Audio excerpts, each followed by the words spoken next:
Hello there. Today, I'm going to be reading you a story. A tale as old as time.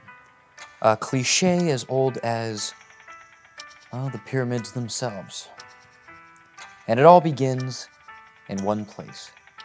On the Nintendo Wii, with a game called Super Paper Mario. Let's begin.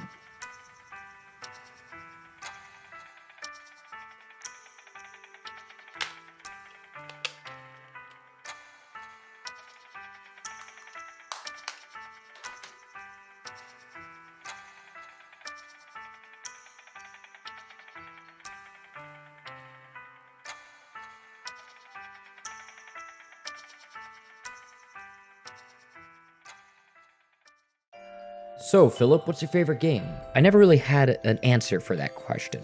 When people would tell me, hey, Philip, what's your favorite game? I'd always tell them, oh, Super Paper Mario. But I never explained to them why I like this game.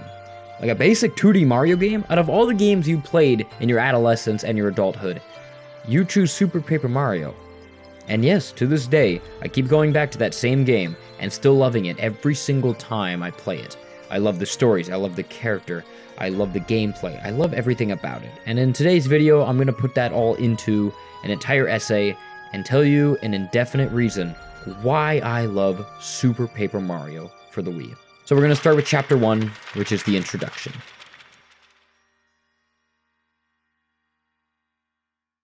2007, a game company called Intelligent System releases Super Paper Mario for the Wii. Intelligent Systems is known for a lot of stuff. The original Super Mario Bros. All the way to the 2024 remastered of the Thousand Year Door. So it should come as no shock that they're responsible for the original two Paper Mario games, Paper Mario for the N64, and the Thousand Year Door for the GameCube. The original Paper Mario games were turn-based strategy games. It's kind of a little bit of a shock why they would decide that the next Paper Mario game to come out would be a 2D platformer. Fans at the time were kind of skeptical about the whole thing, as they were used to the original Thousand Year Door and Paper Mario style of gameplay. However, doing it this way, I believe Intelligent Systems has defined Paper Mario as not just a game with great gameplay or a signature gameplay, but rather the amazing stories that it tells. The original Paper Mario was about stars and getting separated from everything.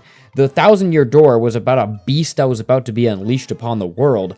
And now Super Paper Mario was a love story about a man who is about to destroy the universe. And remember, this is all just a Paper Mario game. It's a Mario game in its base core. So yeah, despite fans being a bit skeptical about Paper Mario and its direction and whether or not it'd be better than the Thousand Year Door, I still think doing it this way really cemented Paper Mario as a franchise that would be beloved throughout all of ages, despite changes from here and there, as long as it kept the base thing of epic storytelling, and great characters.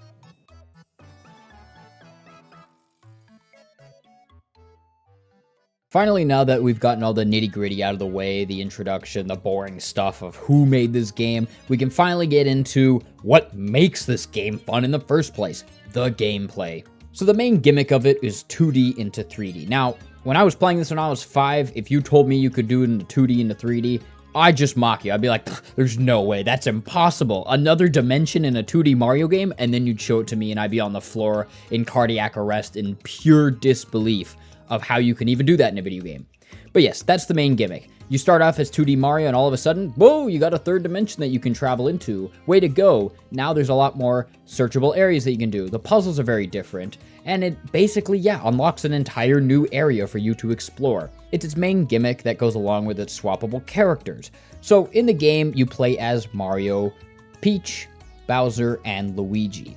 All four of these characters have their unique ability, and what do you know, Mario's unique ability is that he can switch from 2D into 3D. Everyone else has their own unique abilities, but they're not as cool as Mario's. Peach, you can use her umbrella to hover in place to reach further ledges. Bowser has his flame attack, and also Bowser is overpowered as hell. I'm just going to put this here. He does double the damage compared to the rest of the characters, but he's slow. However, in the game, I'll get to the pixels later, but you get this pixel called Carry, and Carry allows you to go as fast as all the other characters, so you basically just make Bowser overpowered. Anyway, Bowser's the GOAT in this game. I absolutely love Bowser, bro. I love him. I love Bowser. Blah. Bowser has his flame attack and he's powerful. Luigi, he has slippery controls, however, he can jump higher and further than any other character, making him very valuable if you're trying to get up to higher ledges. Next, I want to talk about the pixels, because the pixels really make this game. They're the tools at your disposal, the little things that you have to solve the puzzles that you need to do, whether that be throwing and picking up stuff, a literal bomb, turning into a small slim scale, ground pound, a hammer, you can even shrink. All these pixels have their own unique story to them, but it's basically the same thing. Each of them have been waiting about 1500 years for a hero to come and assist him on his journey. And that's kind of it. They're little goofy drawings that help you and guide you throughout your journey, making it a bit easier. And they're very cool and quirky in their design, as I say, just because, yeah, they're little small flying things that turn into a hammer or let you do abilities that you normally wouldn't do. It's cute. It's adorable. I like it. They're cool. Next, I want to talk about the collectibles. The collectibles in these games are, they're kind of a hit or miss. I didn't really like them. There are cards that you can collect, and every time you collect a card with that certain enemy on it, you end up doing double the damage to the enemy that you got the card associated with. It's fine, but getting these cards are a hassle. Some of them are in areas you wouldn't ever check or very difficult to get, but they're a cool little thing that can help the gameplay and progression and make things a little bit easier. Ah, yes, the next part, the music. The music in this game slaps harder than everything. Because this game and its story is kind of a little subtle love story and how it's presented, and it's very dark in its themes. I say dark as in like for a Mario game kind of dark, not dark as in like a fucking Call of Duty Zombies dark. But it is very subtle. You can hear a lot of the piano jingles and everything, and a lot of that Mario flair, where it's upbeat songs to upbeat levels. Similar to the original Mario Brothers, or even the original Paper Mario series. All of these really give it an atmosphere of calm, enjoyable, yet you understand something's at risk here. You understand there's a bit of an emotional backing to the music when it comes into it. Next, I have the level designs. So the level designs are, you know what, for 2D Mario games, they're as good as it can get. Some of them are weirdly designed, like in the Orange Door, Part 3, there is a level design where you're supposed to become a slave, pretty much. You owe this person rubies for breaking this vase, and then you have to basically work off your debt, and in order to do that, you have to buy a code to this safe that gives you the 1,000,000 rubies you need to pay off your debt. However, in the game itself, the code doesn't change between save files, so if you know the code the first time around, you can just go up to the safe and beat the level within 2 minutes if you want. So yeah, some of the levels are very weird. However, some of them do offer very unique ways, like the Yellow Door and its entire pixelated realm, and it kind of makes you feel like it's a nostalgic trip or something. You're playing an old 8-bit Mario game. Very unique in that sense. Chapter 4 in space and its entire zero gravity, that's very cool. Chapter 2 and its haunted mansion and the fact that you're trying to make it to the basement, another very cool level design and the way it's oriented, as well as the Dark Blue Door. The Dark Blue Door is kind of like a boss rush event where you're just trying to get to the end and beat all these enemies to get to the final 100th door. However, that goes into the story. I'll explain that later in the video and why that door is significant to the overall story. But yeah, in terms of gameplay, very cool to just have a door that's set aside for that. And yeah, man, in terms of level designs, with a 2D mixed with 3D and all these environments, it really makes for a very unique experience that can really only be done in a Paper Mario game.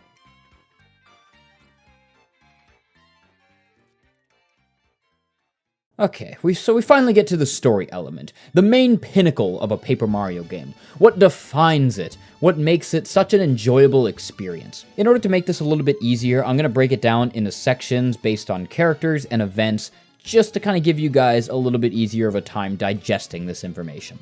So the story starts out with a tale called the Dark and Light Prognosticus.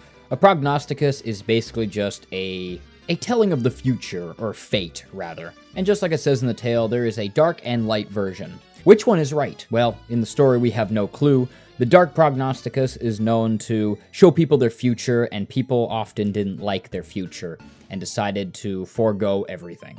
While the light prognosticus told of a tale of a hero that was supposed to put the dark prognosticus away and destroy the Chaos Heart. What is the Chaos Heart? Well, the Chaos Heart is the tool that Count Bleck uses while reading the Dark Prognosticus in order to bring about the complete destruction of the universe, which goes counter to the Pure Hearts, which the pure hearts are used in the light prognosticus in order to combat the chaos heart to bring about the end of the destruction of the universe. Basically, the entire story boils down to which prognosticus is correct. Is it the dark one or the light one? And it's up to you to be able to fulfill the prophecy to make sure Count Bleck doesn't destroy the entire universe. But it's kind of interesting to see throughout the story of which one is correct. Obviously, you play as the heroes, and in the beginning of the story, it does tell the tale of the last owner of the Dark Prognosticus, meaning obviously the Light Prognosticus was able to triumph and turn out to be the correct fate. However, throughout the story, it's very interesting to see these things unfold. Count Bleck, throughout his entire reign, trying to fulfill the prophecies of the Dark Prognosticus, not realizing that at the same time, you, Mario, are going throughout these entire areas trying to fulfill the exact same prophecy, but as the Light Prognosticus. And all these people throughout this entire time always tell of the same tale. I've been waiting here for 1,500 years to be able to deliver you the pure heart. My family, my people, my land have all been waiting here for 1,500 years to be able to give you the pure heart. Meaning the Light Prognosticus obviously has a little bit triumph over Count Bleck's Dark Prognosticus. Now, who the hell is Count Bleck? I've been mentioning this goofy-ass dude in a tuxedo this entire time, but I haven't actually made any mention to who he is. Why is he here? Why is he even doing any of this? Well, for now, I just want you to act like he's the main villain. That's it. He's just a big, bad, evil guy. Later throughout the clip, there's going to be an entire section dedicated to his story. As you saw in the beginning of the video, I made reference to, I like the character. I love the stories. I love the character. I love the gameplay. I didn't say characters, I said character. That wasn't me slipping up my words. I actually genuinely mean, I like one character throughout this whole thing, because their story, above all, is the one worth telling.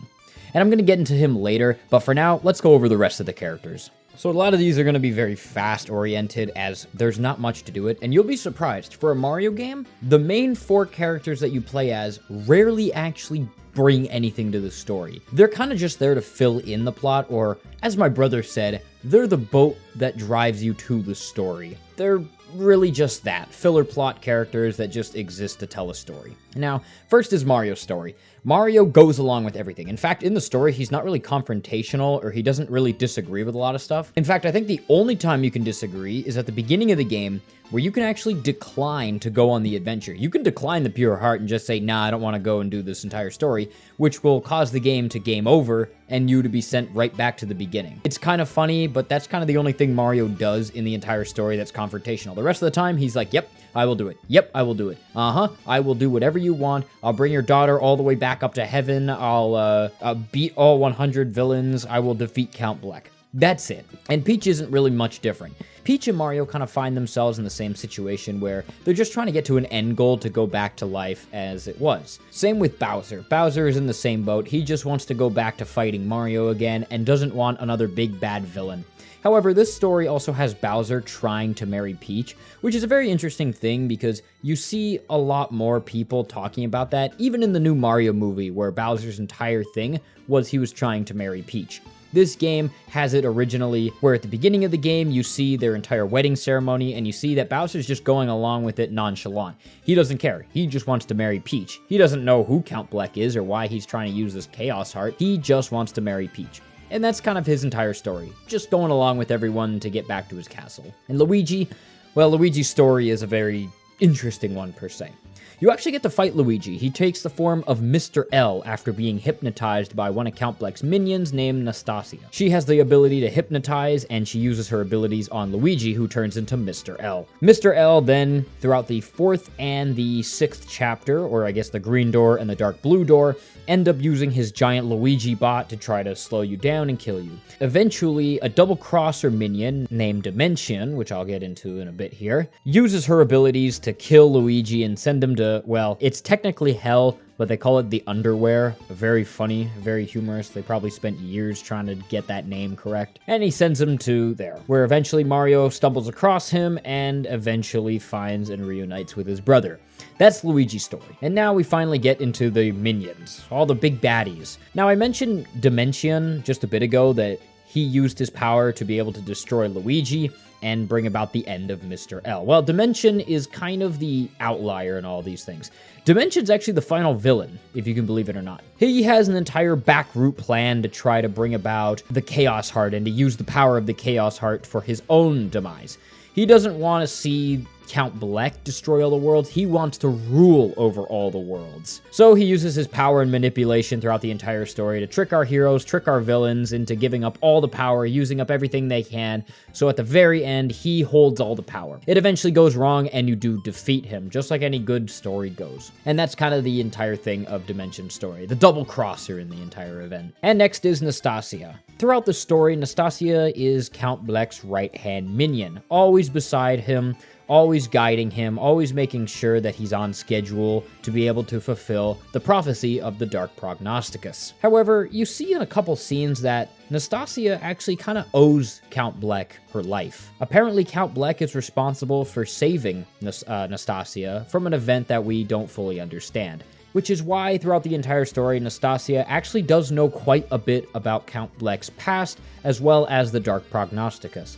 Throughout all of these events, Nastasia was able to stay with the Count for saving her life. And it's why at the very end, while she's the most heartbroken over the Count, I'm not going to spoil it. We're going to get to that story next. But before that, we have Bleck's minions, the story of Mimi and Crunch. So these two aren't necessarily weird. I think the weirdest thing is Mimi. Her animation, her spider animation in the boss battle was the scariest thing I have ever witnessed as a kid. It still gives me nightmares to this day. Even when she's transforming, you hear like this little crunch, like she's cracking her neck.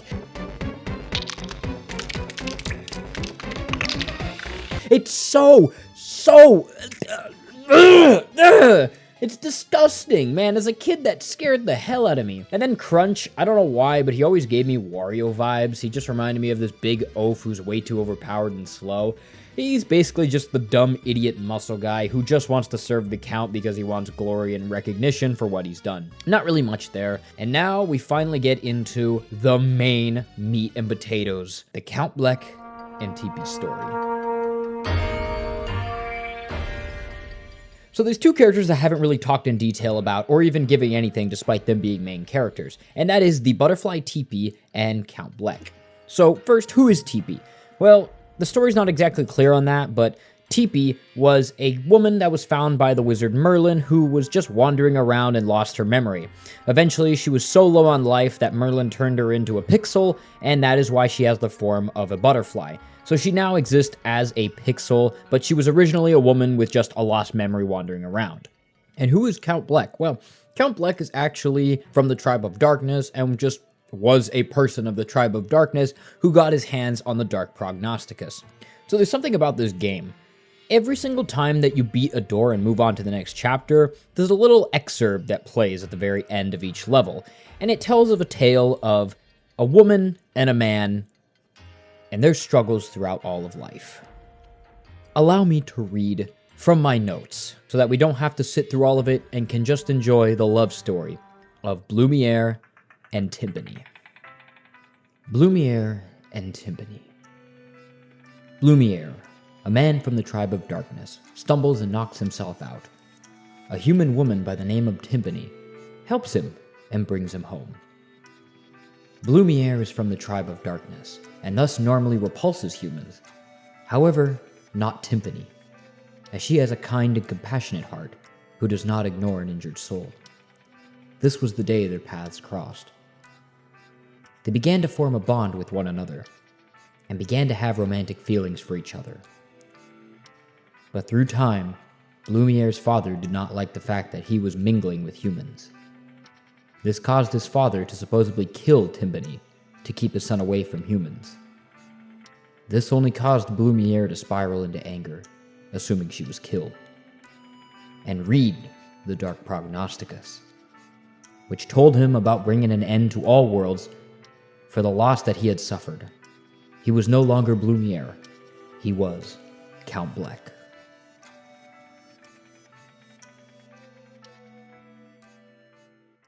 So that is the story of Count Bleck and Tippi. In a fit of rage, thinking that the one he loved was killed, he ended up killing all of his own. The tribe of darkness was no more, and he read the Dark Prognosticus and realized there was no future for himself. The Dark Prognosticus foretold of him destroying all worlds, so he believed it. He thought reading the Dark Prognosticus would tell him a future about him reuniting with his beloved Tippi, but it wasn't. It was about destruction. It was about chaos. It was about bringing an end to all worlds. So through his anger and frustration, he believed it, and continued on with the complete annihilation of everything. That is also why this story is so dangerous, is not only do you hear about Count Bleck's frustration and his anger, you see it. Throughout the entire story, there's one door that I was mentioning, and that was the dark blue door.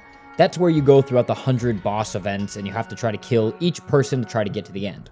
Well, you don't actually get to finish that door. The world blows up. You actively get to see the destruction of one world and to see everything disappear without a trace. You enter the world again, right after the explosion, and it's nothing. It's a barren wasteland. All of a sudden, you know what kind of destruction lies ahead if you don't finish this quest. Count Bleck will destroy everything. And throughout this entire story, you hear of Count Bleck mentioning Tippi, or at least a woman that he once knew. And eventually, when you try to reach the end, Count Bleck actively knows in his head that that butterfly that he has been seeing this entire time is Tippi. He knows it, but he doesn't want to believe it because he's gone too far. He has the Chaos Heart, he's destroyed a world, and now he's about to embark on destroying all the other worlds. He can't stop now. The prophecy is too far. So in his own rage and anger, he continues to go forward despite knowing that the one he loves is still alive and was not killed. We now finally get to the end of the story. Our heroes use the Pure Hearts to take down Count Bleck, and he lies there defeated. He understands now that the woman he loves is still alive, but it's too late. He has brought about the destruction of the world, and he can't stop it. There is nothing he can do. We then see Dimension grab the Chaos Heart and use it to make this weird Luigi machine. It's not important. And he realizes it's the end. He then escapes with his minions and Tippi. All is lost, he says. But his minions give him hope. His minions tell him that it's not the end, and that he was a great boss. And despite all of his flaws, he still cared, and he still showed a little bit of humanity underneath all those dark gazes. And Tippi is there as well, to remind him that even though he has brought about the end of the world, they finally reunited after all of this. After all this time and all this hardship, he was still able to find and reunite with the woman he loved. And through all of this, he gave the Pure Hearts the energy they need to destroy the Chaos Heart yet again. Through these actions, the shield around Dimension's Luigi robot, again, it's not important, are destroyed. And the heroes are able to finally kill and end Dimension's reign once and for all. But the destruction of the world is still happening. They might have killed Dimension, but the Chaos Heart is still going to envelop everything and destroy all universes. So Count Bleck and the heroes yet again have no clue what to do. But Count Bleck does think of something. He understands that love was the answer all along in order to be able to reignite the Pure Heart to stop the Chaos Heart's power. So that's exactly what he does. He brings Tippi and everyone else into the altar, where at the very end, he exchanges the vows that he once held with Tippi all those years ago, yet again. And through this action, he is able to bring about the end of the Chaos Heart. But it doesn't just come with that. The two end up disappearing forever, and their story comes to a close. And as we see at the end, where everyone else is back on Flipside, Nastasia does believe that the Count and Tippi are still alive, but you will never see them again. They finally reunited after all this time, and their story has come to an end.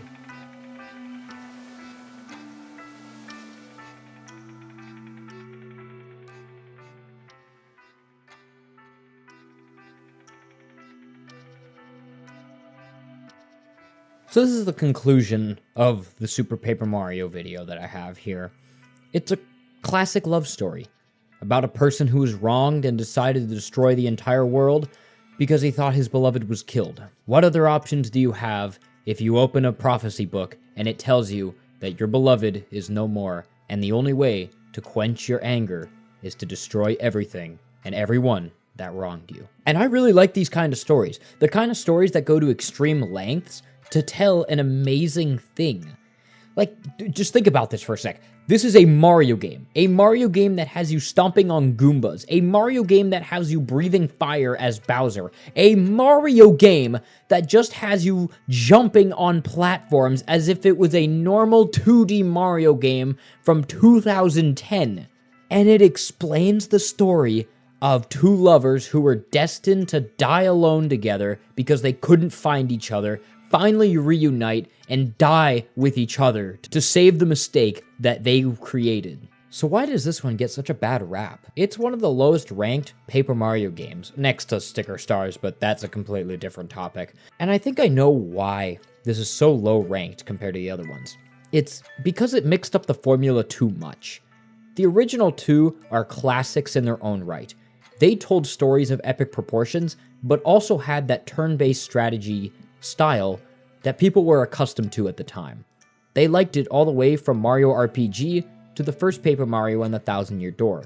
So to have it as a 2D platformer, just like some of the original Mario games that were coming out, like New Super Mario Bros. Or New Super Mario Bros. Wii, really turned people off. They wanted something different out of Mario at the time. They didn't want the 2D platforming. They really wanted that RPG element that they so fell in love with the ones on the GameCube and N64. And unfortunately, that is why a lot of people don't really like this game, and why I considered it an underrated classic. Every time I bring this up, it's, oh, well, the Thousand Year Door is better. Oh, well, I like the Thousand Year Door. That was a really good game. Oh, did you hear about the Thousand Year Door? You should play that. That's a lot better. And I just disagree. I prefer Super Paper Mario over these ones because it tells a more epic, grand adventure, and it comes with that classic 2D feel that I love from Mario games. And it mixes it up just enough to make it its own original masterpiece. And that is the reason why I love Super Paper Mario.